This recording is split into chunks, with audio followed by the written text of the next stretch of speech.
Welcome back to Between Two FARS. I'm Warnicki Miller, here once again with two of my favorite procurement attorneys, Michael Mark and Robert Tepfer, who collectively have over 85 years of procurement law experience. Yep.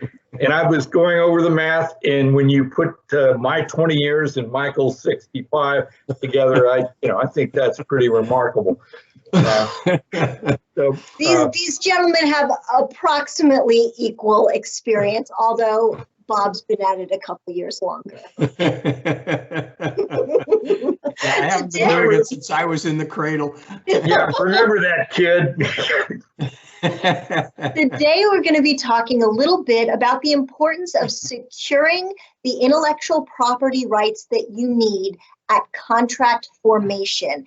And I'm hoping that Bob and Michael can talk a little bit about what we experienced post-Apollo era and the resurgence that we're coming into now in the Artemis era, and some of the parallels that we're experiencing and the lessons learned and what we should be thinking about as we move forward.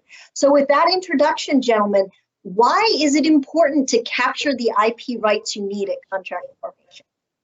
Well, in the couple years that I've worked at NASA, one of the recurring themes that we run into is contractors continually claiming data rights issues, the things that we paid for 50 years ago.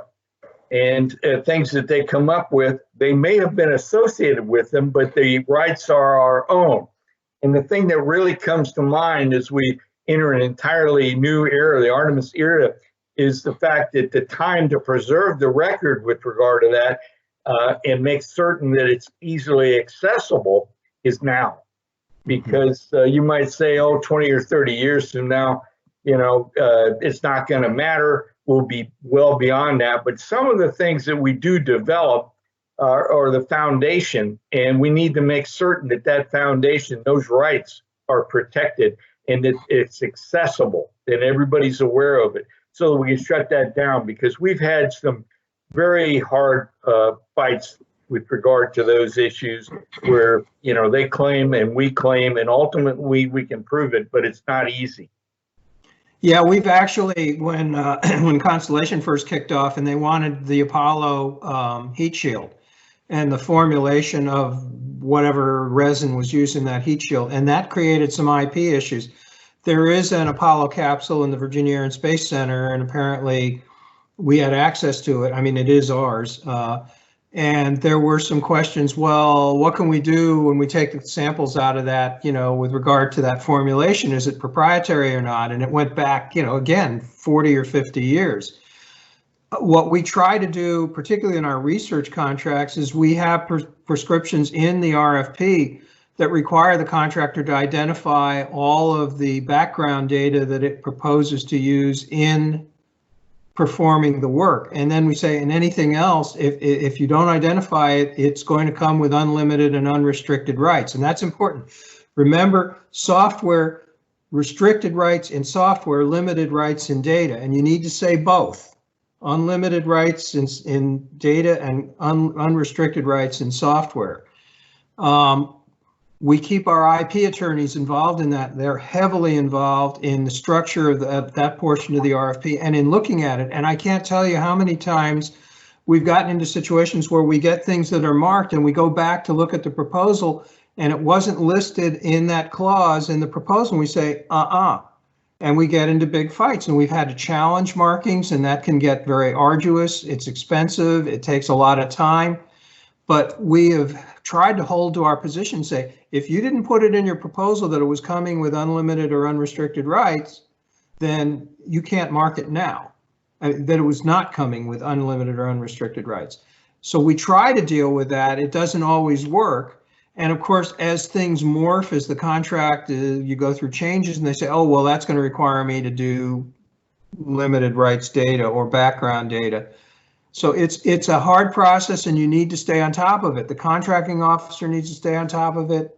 The program people need to stay on top of it, and they need to keep the lawyers involved so that the lawyers can provide that assistance. We have a termination of a satellite instrument contract right now, and that has been an enormous time sink. We have gone through, I don't know how many data challenges, and we have tens of thousands of documents that are marked that we don't believe were properly marked. And for the most part, we've been able to prevail and get those markings removed, but it's taken us the better part of 2 years so far, and we're not done yet. It sounds like there's an awful lot that you have to think about at the start of your contract to avoid cleanup issues and problems, and not only during the administration of your contract, but you're talking about heat shield and sampling the test. This is long after that original contract had, the period of performance had ended. So it is very important that what we're establishing today is done the right way, so that decades to come, we will enjoy the benefits of the hard work that we put into the contract at formation. Any closing thoughts on this, gentlemen? Any words to the next generation, the Artemis generation of contracting officers and procurement attorneys? Just do an investment of time now with your IP attorneys, and it'll save them from having to spend 10 times, the amount of time later to try to defend what we already bought. Yep. Think about what it is that we may want to use 10, 20, 30 years out. Think long term, because these systems are going to be around for a long time, and we want to be able to use them. So definitely invest the time up front. Thank you, gentlemen. Join us again next time between two FARS.